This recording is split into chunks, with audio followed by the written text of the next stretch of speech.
ओम नमो भगवते वासुदेवाय। ओम नमो भगवते वासुदेवाय। ओम नमो भगवते वासुदेवाय। ओम नमो भगवते वासुदेवाय। ओम नमो भगवते वासुदेवाय। श्री सद्गुरुनाथ महाराज की जय। अवधूत चिंतन श्री गुरुदेव परम पूज्य श्री सद्गुरु संत ज्ञानेश्वर महाराज की जय। परम पूजनीय श्री सद्गुरु संत ज्ञानेश्वर महाराज साधकांचे मायबाप बालयोगी आणि भगवान विष्णूचे अवतार श्री ज्ञानोबा यांचा श्री चांगदेव 65 हा ग्रंथ आपण पाहत आहोत। चांगदेव 65 हा छोटासा ग्रंथ 65 ग्रंथा ज्ञानोबा पत्र रूपाने चांगदेवाला समजून देत आहेत।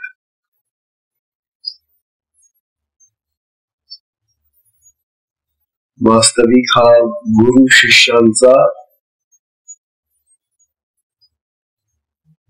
मिलाप आहे।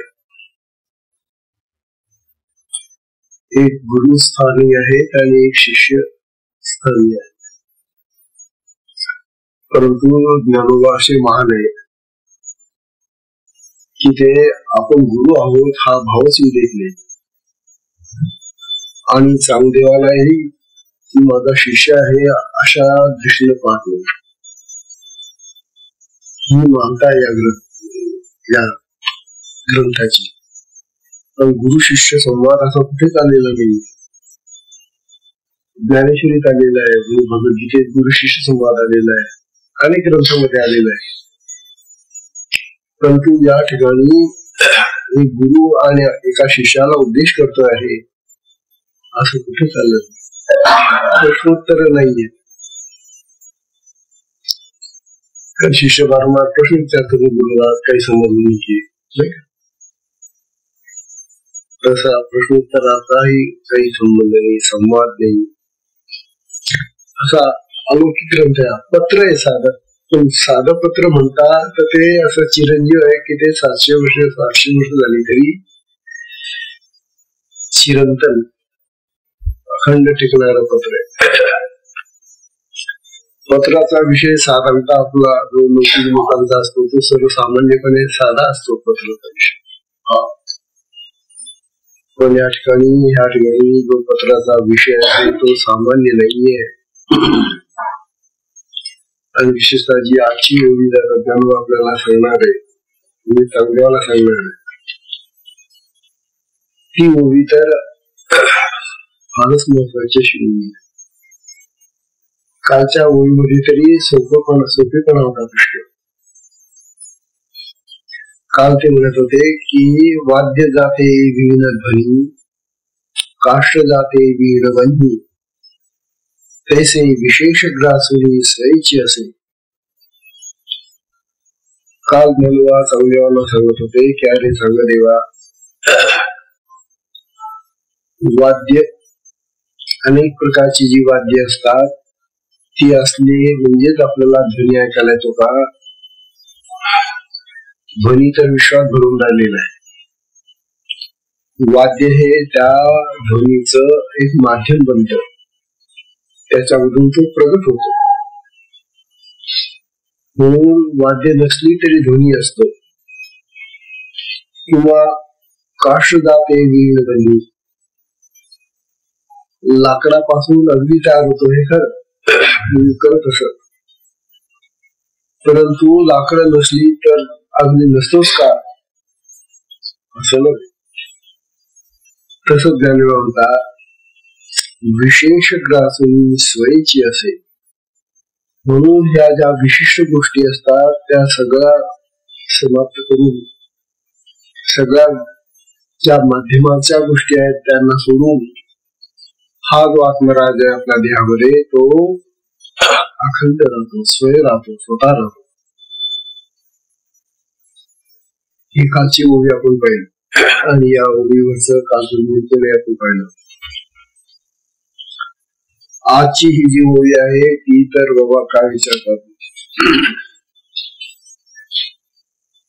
काल ज्ञानोबा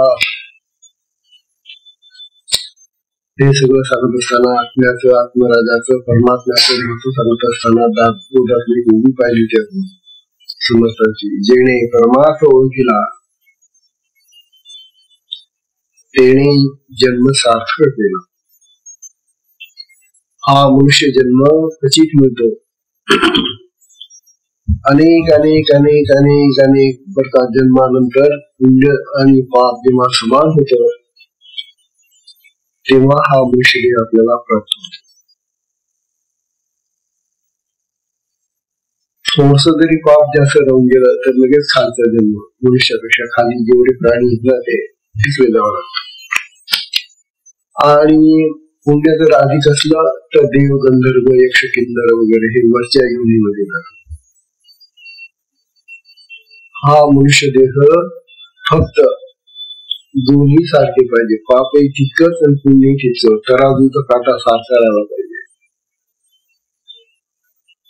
तेव्हा आपण कधीतरी लक्ष देतो का की आपण किती पुण्य करून राहिलो आणि किती पाप करून राहिलो. मग आपलं पाप आणि पुण्य सम आहे का? आपलं कधीच लक्ष नसतं. परंतु तो आत्मराज जो आत आहे तिथे त्याचा चित्रगुप्त आहे. चित्रगुप्त म्हणजे आपली सगळी चित्र गुप्तकरणाने तो लिहून ठेवतो. त्याच्यावर सगळा हिशोब आपला मागच्या सगळ्या जन्मांचा सगळा हिशोब आहे.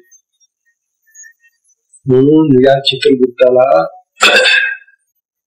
आपल्या पाप पुण्याची सगळी माहिती असते. आणि मग असा पाप पुण्याचा दोघांचा सारखाच भाग झाला की मग मनुष्य देह देतो देव. त्याला वयाला आता मनुष्य देह द्यायला हरकत नाही. कारण काय की हा आपल्या बुद्धीने, आपल्या मनाने, आपल्या अंतःकरणाने, चांगल्या आचरणाने हे जे पुण्य आहे त्याच्याजवळ त्या पुण्याच्या साहाय्याने, सद्गुरूच्या प्राप्तीने, देवाची प्राप्तीने हा तो पापाचा जो एवढा संग्रह आहे ना निम्मा तो नष्ट करून टाकेल. सगळं पाप दूर करून टाकेल. म्हणून मनुष्य देह मिळतो. तेव्हा हा मनुष्य देह मिळाल्यानंतर जन्म सार्थक होतो. आता आज आपल्याला ही 30वी ओवी याची. या 30व्या ओवीमध्ये ज्ञानोबा चांगदेवांना सांगतायत अतिशय महत्वाची ओवी आहे. बघा तुम्ही नुसते ऐकूनच तुला वाटेल की काहीतरी वेगळीच ओवी आहे. ज्ञानोबा सांगून राहिले जे म्हणता नसे काय नाही काही, जे म्हणता नये काही, जाणो नये कैसेही. जे म्हणता नये काही, जाणो नये कैसेही. असतची असे पाही, असतची असे पाही, असणे जया. शब्द सोपे, शब्द तर अगदी सोपे, परंतु शब्दांमागे असलेला जो अर्थ आहे तो महान गुंड आहे. म्हणून ज्ञानोबा सांगणारे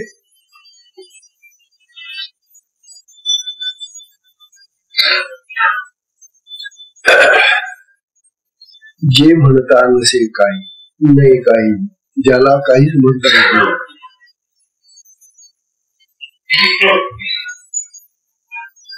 असं काय जे म्हणता नाही काही, ज्याला काहीच म्हणता येत नाही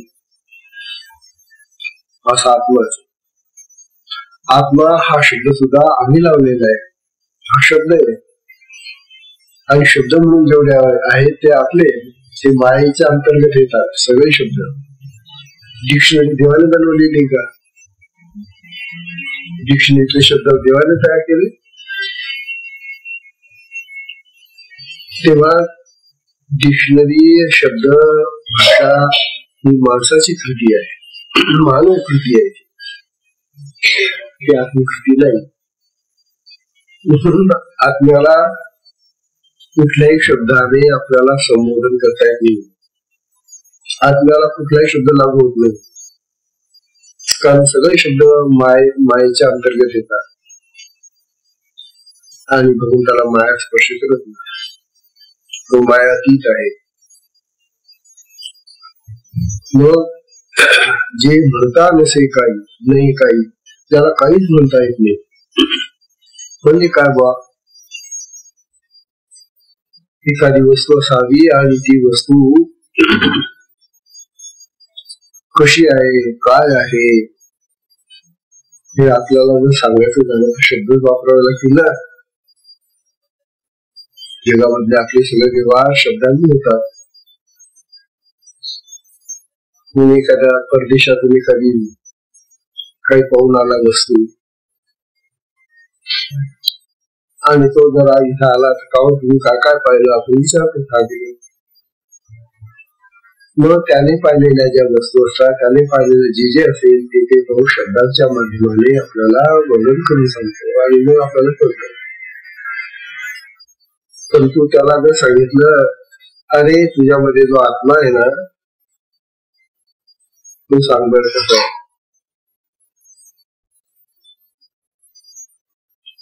ते बी सांगत. कुणाला सांगता येत नाही.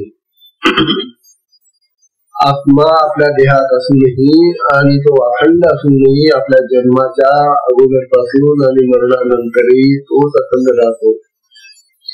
असा जो आत्मा आहे आपल्या देहामध्ये, तो कसा आहे ते आपल्याला शब्दांनी सांगता येत नाही. जे म्हणता नसे काही, जाणो नसे कैशी, कुठल्याही पद्धतीने त्याला जाणता येत नाही.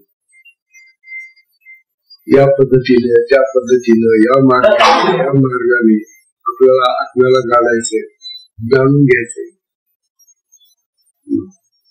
तुमचे सगळे मार्ग जे आहेत ते लौकिक मार्ग आहेत.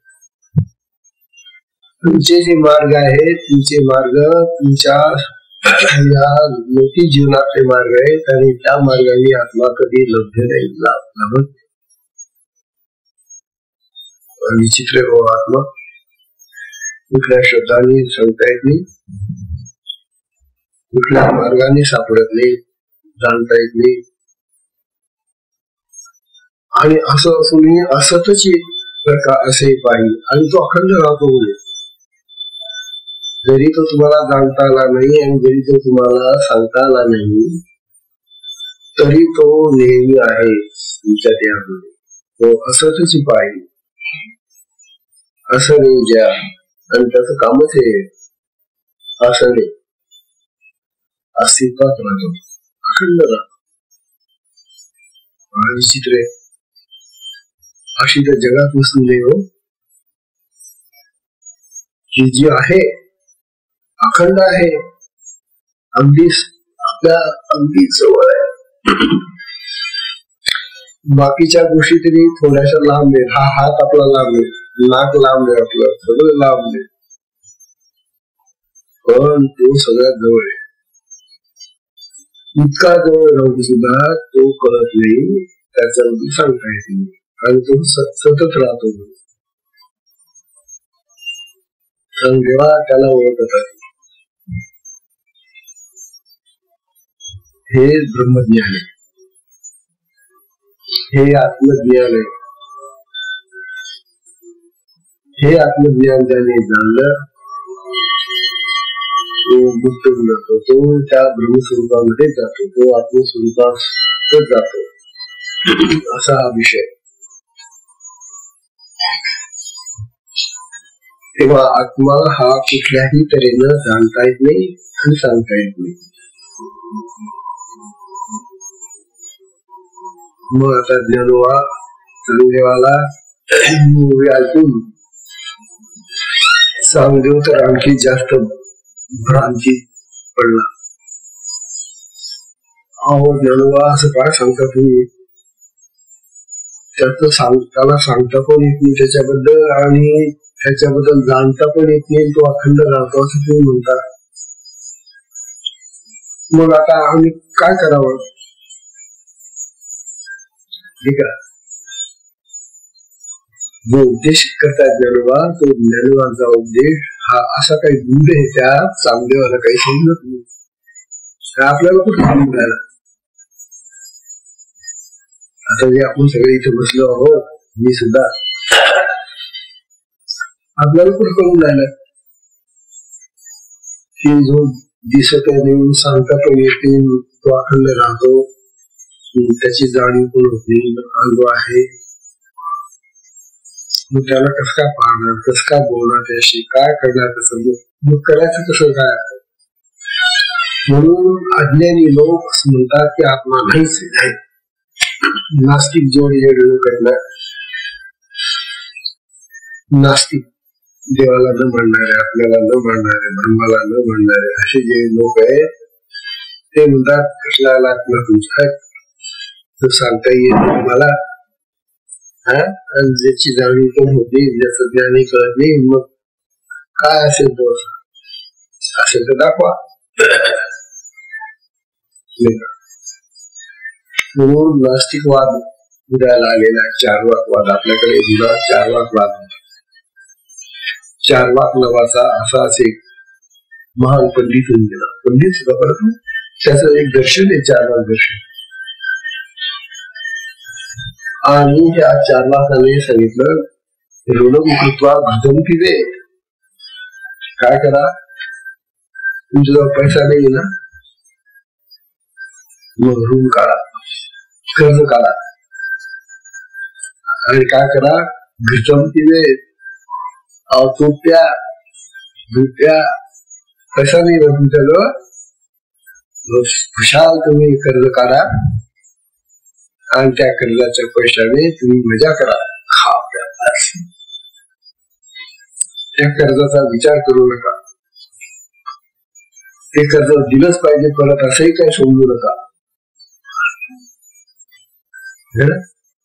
असा हा चार्वाक होऊन गेला. काही पाप नाही, पुण्य नाही. तुम्ही ज्याच्याकडून पैसे घेतले ना, त्याच्याजवळ अधिक पैसे होते म्हणून तर दिले तुम्हाला, त्याच्याजवळ पोटापुरत्या दिल्याशिवाय तुला नाही म्हणजे त्याच्याजवळ अधिक होते ना, हे अधिक पैसे का ठेवायचे त्यांनी, त्यांच्या खाण्यासाठी. हा आजच्या नास्तिकवादाचा विचार आहे. म्हणून जो तो उठतो आणि गरिबांचा कल्याण होतो, त्याला धन द्या, त्याला पैसे द्या, त्याला कपडे द्या, त्याला फुकट शिकवा, त्याला अमुक करा, द्या त्याला. ठीक आहे, दया म्हणूनची बाब आहे, परंतु ही जी पद्धत आहे, या पद्धतीने आम्ही काय करतो, फार मोठे पवित्र दानी असे समजायला लागतो. आणि मग लोक आमच्या मागे लागतात, अहो काय हो तुमची सामर्थ्य, अहो काय हो तुमची दया. एवढ्यासाठी या नास्तिकवाद असा फुटवला या जगामध्ये. तेव्हा ज्ञानोबा समजायले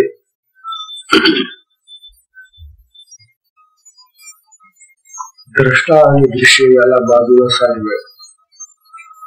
द्रष्टा म्हणजे तुम्ही पाहणारा आणि दृश्य म्हणजे जगत, आणि त्या जगतात होणार ज्ञान दर्शन. द्रष्टा, दृश्य आणि दर्शन हे बाजूला साध, आणि मग तुझ्या आत्म्याला पहा, निहाळ, त्याचं अनुसंधान कर, असं ज्ञानोबा सांगणार. अवघड गोष्ट होती. द्रष्ट्यालाही बाजूला सारायचं, दृश्यालाही बाजूला सारायचं, दर्शनी बाजूला सारायचं, आणि त्या आत्म्याला निहाळायचं. आत्मा आहे कसा आता सांगितल्याप्रमाणे तो आहे असंही म्हणता येत नाही, नाही असंही म्हणता येत. तो आहे नाहीच्या पलीकडे आहे. त्याला कसं जाणावं हेही कळत नाही. तो अखंड आहेच तसं पाहिलं तर मग असा जो आत्मा आहे ज्याचं काहीच काहीच काहीच कुठेच आम्हाला पकडायला त्याचं साधन नाही. मग अशा आत्म्याचं कसं दर्शन घ्यावं, कसं न्यावं, त्याचं अनुसंधान कसं करावं, त्याचं ध्यान कसं करावं काही कळत नाही.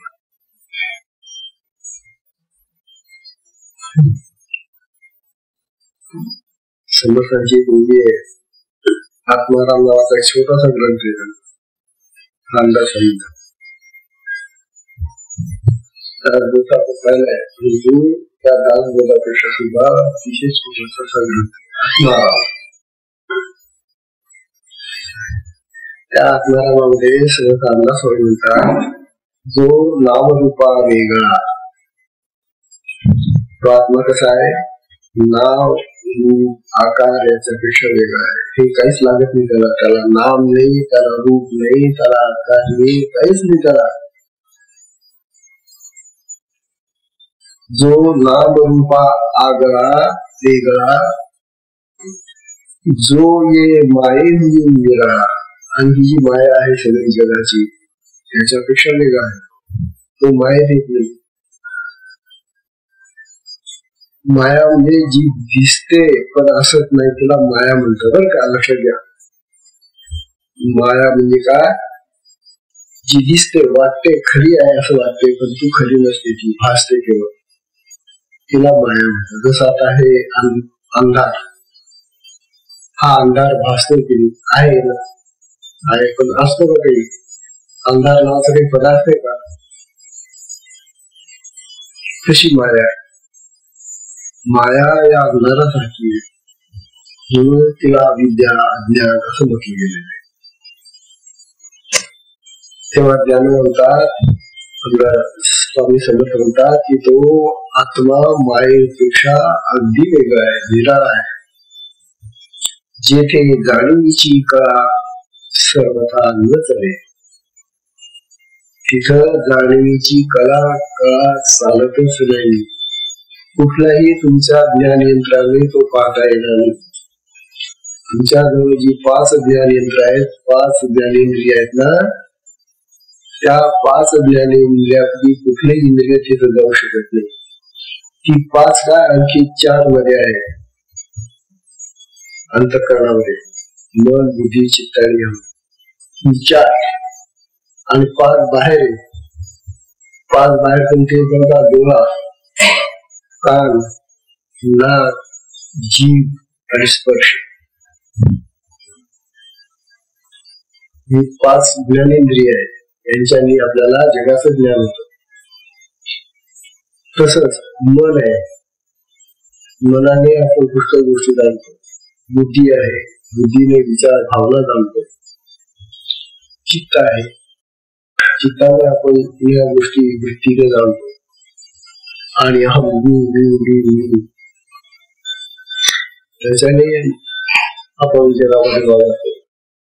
तेव्हा या 5 आणि 4 9 इंद्रियांपैकी कुठल्याही इंद्रियांनी आत्मा सापडत नाही.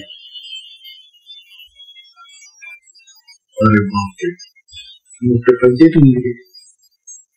आम्हाला जगाचे सगळे पदार्थ जेवढे आहेत, जगामध्ये जे काही आहे ते या 9 इंद्रियांपैकी कुठल्या ना कुठल्या इंद्रियांनी समजतात.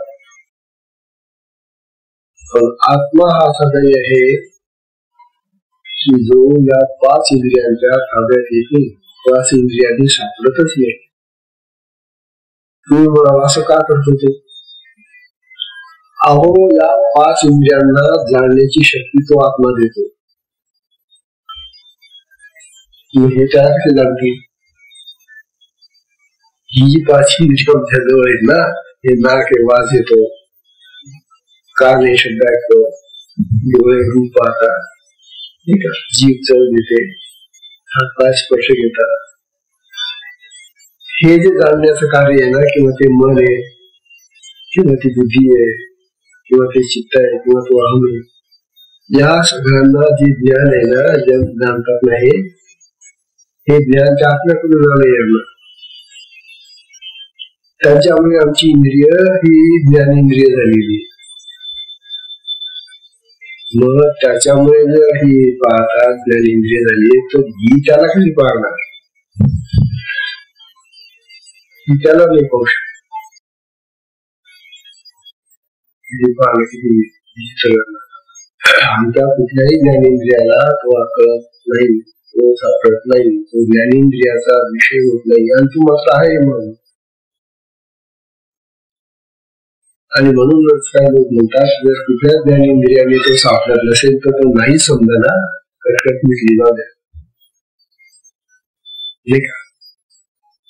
असा नास्तिक वाटत आहे. म्हणून त्या लोक सांगतात आता तुम्हाला न्यायाचं आहे का? तुम्हाला आपल्याला तुम्ही सांगताना तुम्ही लिहा म्हणून द्रष्टा दृश्य दर्शन वगैरे बाजूला करा आणि त्याला पहा. ज्ञानोबा तुम्ही सांगताना त्याला कसं काय पाहणार? कुठलं ज्ञानेंद्रिय आमचं काम करत नाही तिथं, कुठल्या विषयात आम्हाला आपलं होत नाहीये, तर मग तुमचंच काय सांगता? मला तसं निरीक्षण करा, त्याचं अनुसंधान करा, त्याला पहा. मग ज्ञानोबा सांगतात अरे बाबा त्याला पाहायचं असेल ना तर तुला ही जी दृष्टी, हा जो डोळा दिलाय ना, या डोळ्याने नाही पाहता येणार, कारण ही दृष्टी त्या आत्म्याने प्रकाशित केलेली दृष्टी होती. त्या आत्म्याच्या चेतनेने आपला डोळा पाहतो दुसऱ्यांना.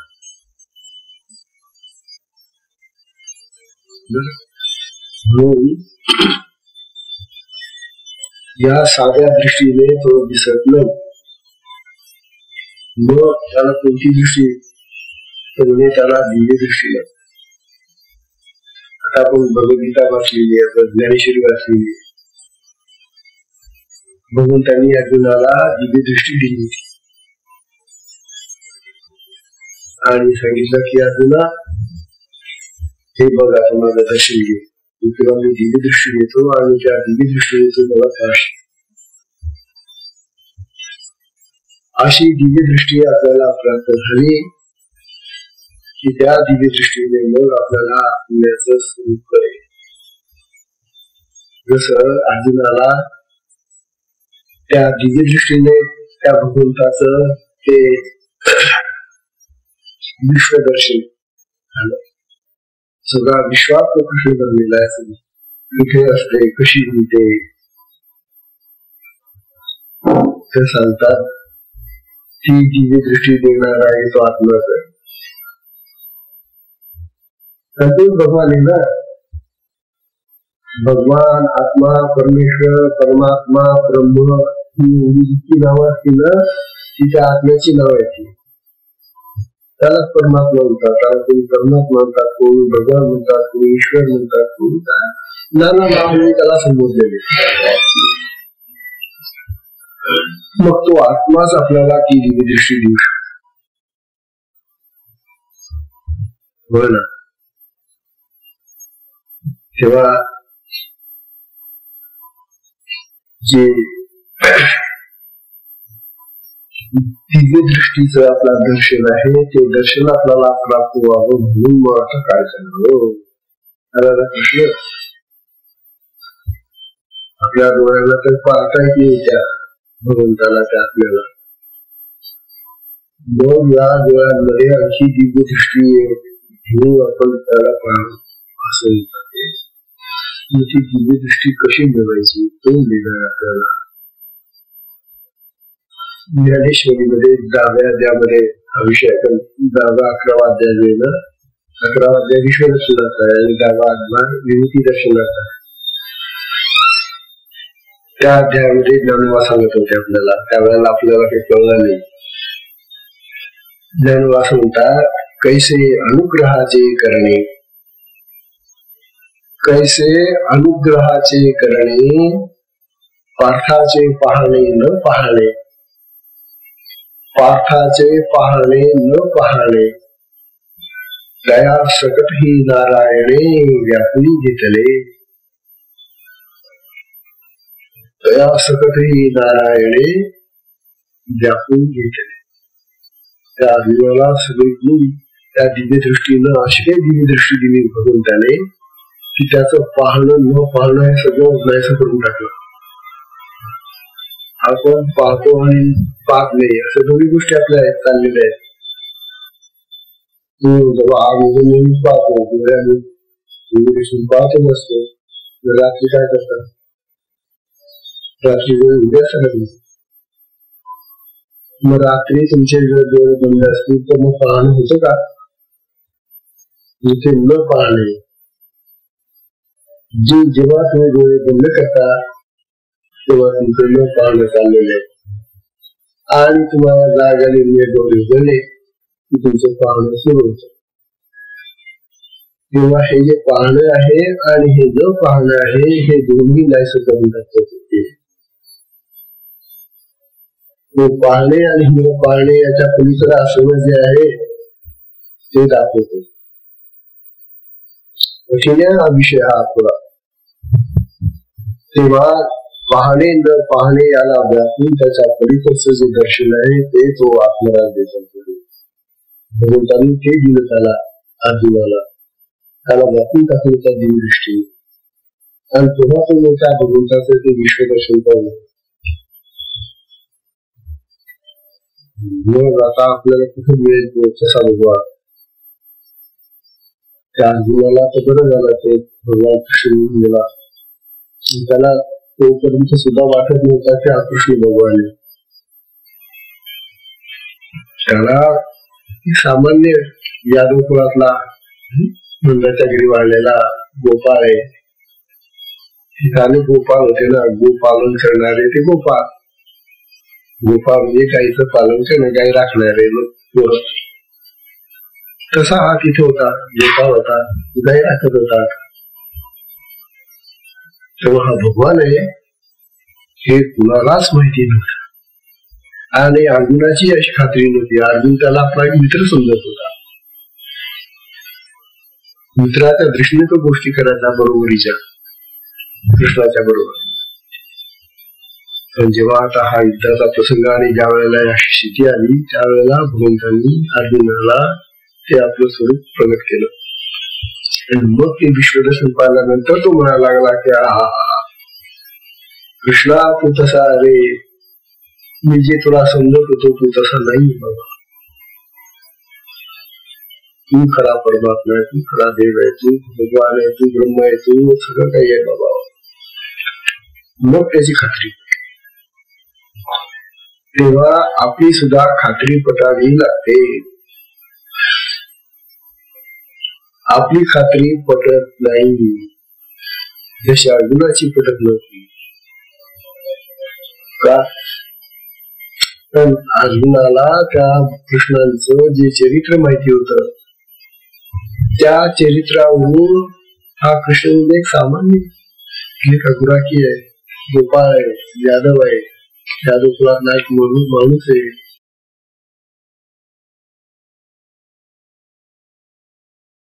ज्ञानोबा सांगू राहिले काय केलं भगवंतांनी त्याला समजावून म्हणून काय केलं तर या ओळीचा पहिला भाग पडला, कैसे अनुग्रहाचे करणे.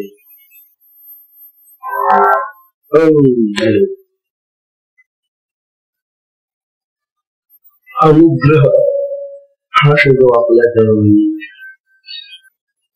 अनुग्रह म्हणजे शिष्यावर कृपा करणे, शिष्याला दीक्षा देणे, शिष्याला आत्मज्ञानाचा बोध देणं, आत्मज्ञानाची साधना देणं याला अनुग्रह म्हणतात.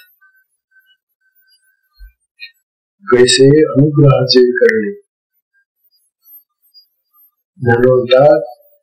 काय अनुग्रह केला देवाने की त्याचं पाहणं आणि न पाहणेही सगळं नाहीसं करून त्याला काय केलं, व्यापून टाकलं नाही का.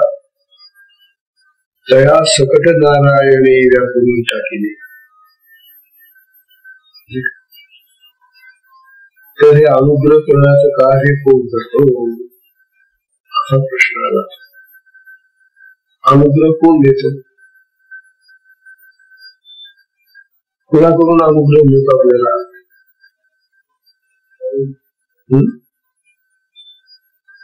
कोण देतात? बाबा. आई बाबा देतात, भाऊ आणखी सद्गुरु अनुग्रह देतात. लक्षात घ्या. म्हणून सद्गुरु हे भगवत सेवक असतात, परमात्मा सेवक असतात. हा भाव जर कधीच बसला नाही ना, तर त्या गुरुकडे आम्ही नेहमी मनुष्याच्या दृष्टीने पाहतो, जे आत्म्याने पाहिलं भगवंताला. हे तर काय त्या शाळेमध्ये शिक्षक होते, मास्तर होते, आम्हाला माहिती येतो, आम्हाला शिकवत होते. काही विद्यार्थी असले त्याचं म्हणजे हे तर आम्हाला शिकवत होते, मास्तर होते. असा जर भाव असेल गुरुंच्याबद्दल, तर अशा गुरुकडून कधीही अनुग्रह होतो. आणि जो झालेला आहे त्याला अनुग्रह म्हटले येते.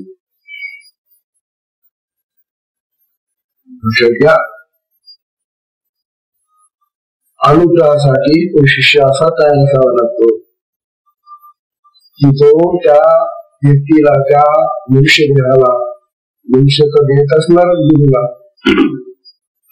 त्या मनुष्य देहाला तो असं समजतो की ही भगवंताची मूर्ती आहे, तो परमात्मा स्वरूप आहे. आता हा जो गुरु आहे आमचा, तो परमात्मा आहे, गुरु साक्षात परब्रह्म. श्री गुरुदेव म्हणून तर गुरुगीता आपण दररोज वाचतो. त्या गुरुगीतेचा अर्थ हाच आहे की ज्याच्याकडून तुम्हाला अशी साधना मिळालेली, दीक्षा मिळालेली, जी आत्मज्ञान प्राप्त करून देणारी साधना आहे, आपल्याकडे नेणारी साधना आहे, ती आत्मज्ञान प्राप्त करून देणारी साधना ही दिव्य चक्षु उघडून देणारी साधना आहे. आपल्या या साधनेला चक्षु उन्मीलन साधना असं दुसरं नाव आहे. आपले डोळे उघडणारी साधना आहे. डोळे उघडणारे म्हणजे आपले डोळे म्हणजे का? हे डोळे नाही, ते जे ज्ञानाचे डोळे आहेत ना, ते बनले पाहिजे. ते आत्मज्ञानाचे चक्षु जे आहेत ना, ते बनले पाहिजे. आणि ते आत्मज्ञानाचे चक्षु उघडून देणारी साधना आहे. त्या साधनेचं फार फार मोठं सामर्थ्य. शक्तिपात साधना सामान्य साधना नाहीये. शक्तिपात साधनेने साधकाला तत्काळ ब्रह्मस्वरूप प्राप्त होतं, आत्मस्वरूप प्राप्त होतं असं म्हटलेलं आहे शास्त्रामध्ये. तत्काळ तो ब्रह्मस्वरूप होतो. तो त्या त्यावेळीचा साधक पाहिजे, त्याचा भाव कसा पाहिजे, त्याचं ज्ञान कसं पाहिजे, त्याची आत्मशुद्धी, त्याची अंतकरण शुद्धी कशी पाहिजे. म्हणून सद्गुरु हेच अनुग्रह देणारे. सद्गुरूच्या अनुग्रहाने इथं अनुग्रह शोध आपलाय. कैसे अनुग्रहाचे करणे. इथं भगवान ते जे भगवान श्रीकृष्ण होते, ते अर्जुनाचे त्या ठिकाणी गुरु बनलेले होते आणि त्यांनी त्याला अनुग्रह दिलेला आहे. त्या अर्जुनाला जवळ घेतलेले, त्याच्या डोक्यावर हात ठेवलेला आहे, त्याला कवटाळलेला आहे आणि या वेळीचे त्या वेळी घातले असं म्हटलेलं आहे. हे सगळं त्या ठिकाणी अनुग्रहाची सगळी लक्षणं ज्ञानवांनी आपल्याला ज्ञानेश्वरींची आठवलेली आहेत. म्हणून गुरुकडे पाहण्याची जी दृष्टी आमची असते आणि ज्या स्थितीमध्ये, ज्या अवस्थेमध्ये आम्ही गुरुकडे पाहतो, तितकंच आम्हाला गुरुकडून प्राप्त होतं. गुरुची अवस्था न जाणता जर मनुष्य सामान्य असं त्या माणसाला, त्या गुरुला समजत असेल, तर त्या गुरुकडून या शिष्याला जो लाभ होतो तो अगदी सामान्य जगाचा जो लाभ असेल तेवढा सुचत असेल. हे शास्त्र आहे. तुमची योग्यता, तुमची पाहण्याची दृष्टी, तुमची स्थिती, तुम्ही ज्या स्थितीतून गुरुकडे पाहता तेवढंच तुम्हाला मिळते. म्हणून जगाचे लाभ प्राप्त होण्यासाठी जर तुम्ही गुरु केला असेल तर तुम्हाला जगाचेच लाभ पाहिजे. आत्मलाभाची तर काही माहितीच नव्हती. दीक्षा घेताना असं म्हणत होतं का तुम्ही आम्हाला आत्मस्वरूप प्राप्त व्हावं, आम्ही आत्मज्ञानी व्हावं, म्हणून आपल्याला आता शक्तिपात दीक्षा घ्यायची, असं कधी तू ठरवलं होतं? मग ते जर तुम्ही ठरवलं नाही, तो जर तुमचा उद्देश होता तर तुम्हाला आत्मज्ञान होईल कधी?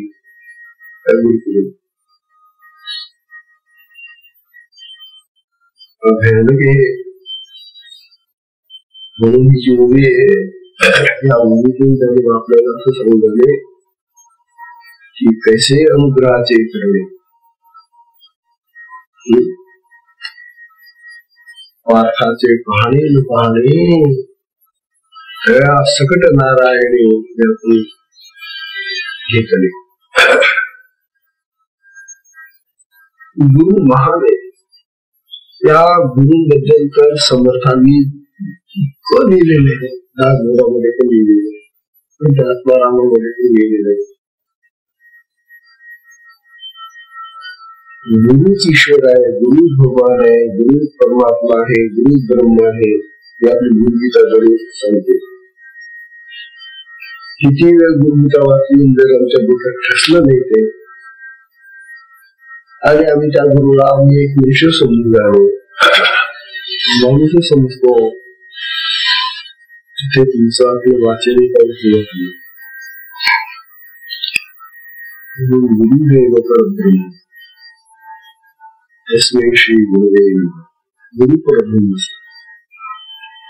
आणि गुरु जर परब्रह्म स्वरूप असले तरच ते आपल्याला दिव्य चक्षु देऊ शकतात, आणि त्या दिव्य चक्षुने नंतर मग आम्हाला आत्मदर्शन होऊ शकतं. त्या भगवंताचं दर्शन, त्या आत्म्याचं दर्शन होऊ शकतं, आत्म्याचं ज्ञान होऊ शकतं. हे जरूर आपल्याला या ओळीमध्ये सांगत आहे. जे म्हणता नाही काही, जाणू नये कैसेही, असं तसे असे पाही असं नाही जरा. ही जी ओवी आहे या ओवीचा संदर्भ ज्ञानोबा सद्गुरूकडे लावता आहे. अरे तो अशा तुमच्या साध्या या जगातल्या वस्तूंसारखा आत्मा नाहीये. आम्ही जगातल्या वस्तू, जगातल्या गोष्टी कशा जाणतो आणि कशा पाहतो तसं इथं चालणार नाही. आत्म्याला पाहण्याचं कार्य हे जगातल्या कार्यासारखं नाही. आत्मा ज्या पद्धतीने आपल्याला पाहायचा आहे ती पद्धत फार भिन्न आहे या जगाच्या वस्तू प्राप्तीपासून. आणि ते भिन्नत्व आपल्याला जर कळत नसेल आणि आम्ही जगाचे जसे फायदे घेतो, जगाचे जसे लाभ घेतो, जगाच्या गोष्टी जसे पाहतो, जाणतो, त्याच मार्गाने त्याच पद्धतीने जर आत्माही आम्ही जाणून पाहून असं म्हणत असाल तर तो कधीही प्राप्त होणार नाही. ह्या मार्गाने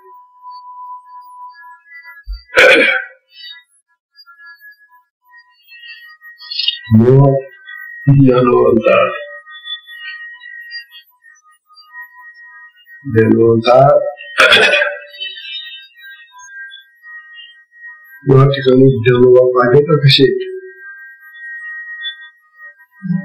ज्ञानदेव आहेत, ज्ञानाचे देव आहेत. कुठले देव? ज्ञान. कोणतं ज्ञान? जगाचं ज्ञान नाही, लौकिक ज्ञान नाही, कॉलेजचं ज्ञान नाहीये, ग्रंथाचं ज्ञान नाहीये, हे आत्मज्ञान आहे. ज्ञानोबा हे आत्मज्ञानाचे देव आहे की नाही? आणि शिष्यही देवच आहे. तो चांगला देव आहे, चांगला देव आहे. तेव्हा दोघांमध्येही देवत्व आहे. देवत्व देवत्वाकडे जाऊन राहिलेले. ज्ञानोबांचं देवत्व चांगदेवाकडे चाललेलं आहे. तो चांगला देव आहे हे खरं, परंतु त्या चांगल्या देवामध्ये एक त्याची कला दूर बनलेली नाही. बाकीचं खूप चांगलं आहे, पण त्याची ती जशी पूर्णचंद्रमा त्या जशी पूर्ण होतो तसा तो अजून पूर्ण बनलेला नाही. कारण तो समाधी अवस्थेच्या पुढे गेलाच नाही. समाधी अवस्थेच्या पुढे न गेल्यामुळे त्याला ज्ञानाच्या भूमिका कळल्याने आत्मज्ञानाच्या ज्या भूमिका असतात त्याला माहिती नाही आणि म्हणून त्याला आत्मज्ञान होऊ शकत. म्हणून ज्ञानोबासारखे आत्मज्ञानी गुरु त्याला प्राप्त झालेले. पण ज्ञानोबा असं कधी म्हणत नाही की मी गुरु आहे आणि तू शिष्य आहे. ते म्हणतात आपण दोघं सारखेच आहे. मी देव आहे, मी देव आहे. म्हणून तू माझ्यापेक्षा चांगला देव आहे असं ज्ञानोबा त्याचं वर्णन करतात. म्हणून ज्ञानोबाची दृष्टी समतेची आहे आणि जो ज्ञानी असताना तो समतेने पाहतो. जो ज्ञानी असतो ना, जो आत्मज्ञानी असतो ना, त्याचं जे पाहणं असतं ते समतेचं पाहणं हे आपण कितीतरी ऐकलेलं आहे. तो समदृष्टी असतो. तो भेद दृष्टीनं कधीच पाहत नाही. कारण भेदाची दृष्टी आली की भेद दर्शनाने अंतःकरणामध्ये अनेक विकल्प संकल्प विकार निर्माण होतात. भेदामुळेच तर हे जग सगळं बिघडलेलं आहे. भेदामुळेच तर हे वैर येतं, शत्रुत्व येतं, लढाया होतात, तपास होतो. हे भेदामुळे चाललेलं आहे सगळं. तेव्हा भेद दर्शन हे सामान्य माणसाच्या अज्ञानामुळे आलेले. परंतु जो आत्मज्ञानी असतो त्याच्यामध्ये हे भेद दर्शन नसतं. तो समदर्शनी असतो आणि म्हणून ज्ञानोबा समतेनं त्या चांगदेवाकडे पाहताय. तरी चांगदेवा तू आणि मी सारखेच आहोत, आपण दोन्ही देव आहोत. ये ना मुद्दावर मी तुला सांगतो ना. अशा तऱ्हेनं ज्ञानोबांनी चांगल्याला उपदेश केला. ते म्हणतात जे म्हणता नाही काही त्याला काहीच म्हणता येत नाही. जाणवणे कैसे कैसेही असं कसे असे पाही असणे जया असा जो आत्मराज.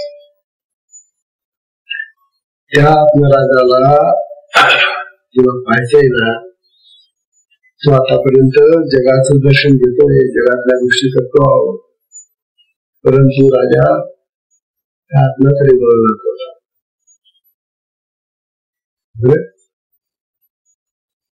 तो आत्मा पाहण्यासाठी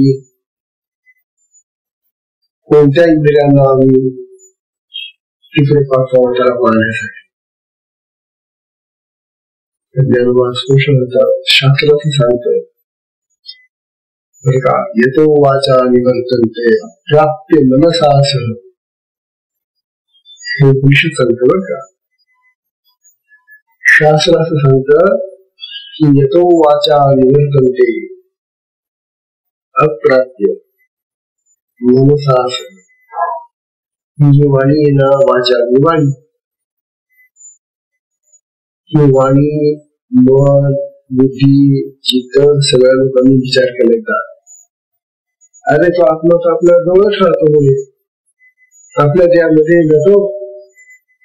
मग वाणी कुठे राहते? आपल्या जवळ आहे इथे. मन कुठे? मग तेही आतच आहे. अंतःकरण बुद्धी तिथंच आहे, चित्त तिथं आहे. मग असं करून आपण सगळे मिळून जातो त्या आत्म्याकडे. चला ठरलं जे आता गुण आपल्याला पाहायला जाऊ. जेव्हा हे सगळे मन आपल्याकडे पाहायला निघाले तेव्हा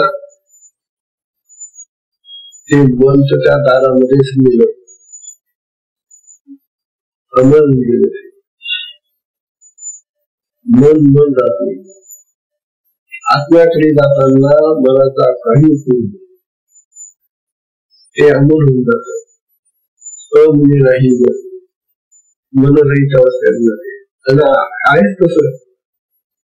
समाधी ही जी स्थिती आहे ती अमनी अवस्था आहे, उन्मनी अवस्था आहे. बुद्धी राहते का, वाणी बोकायचं का, सगळं बंधन. ही समाधी लागते. त्या समाधीच्या अवस्थेमध्ये तुमची वाणी बंद, तुमचे मन बंद, तुमची बुद्धी बंद, तुमचे काय इंद्रिय ज्ञानेंद्रिय सगळं चुपचाप बंद. असं करावं लागतं. म्हणून म्हटलंय की येतो वाचा निवर्तनते, निवर्तनते म्हणजे करत जाते.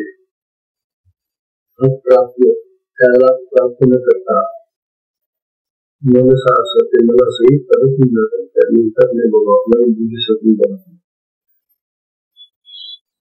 म्हणून आत्मज्ञान इंद्रियांनी होणारं ज्ञान नाही. आत्मज्ञान, ब्रह्मज्ञान, परमात्म्याचं ज्ञान हे गुरुगम्य आहे.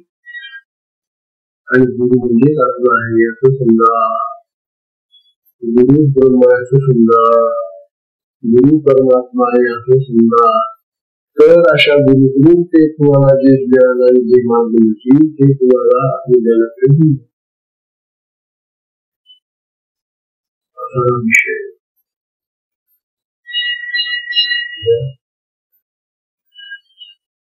जन्म सांगणारे हो तिथे येऊन गेला. तर तुम्ही सांगत सुद्धा नाही. हा विषय असा आहे की हा किती जर बोलत बसलो ना तरी या विषयाला कंटाळा नाही. उद्या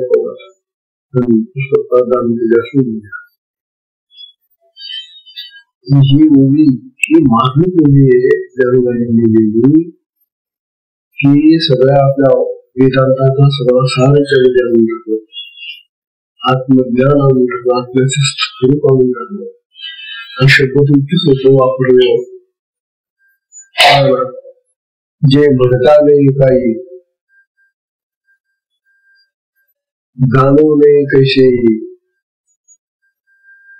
असतच असे पाही असं नाही. किती सोपे शब्द आहेत. अशा सोप्या शब्दामधून ब्रह्मज्ञानाचा आत्मज्ञानाचा उद्देश आत्मज्ञान समजले, आत्म्याचं स्वरूप समजले. हा विशेष त्याने म्हणतात. तेव्हा ज्ञानवाला प्रणाम करून आजच्या सत्संगाला विराम देऊया. हरि ओम.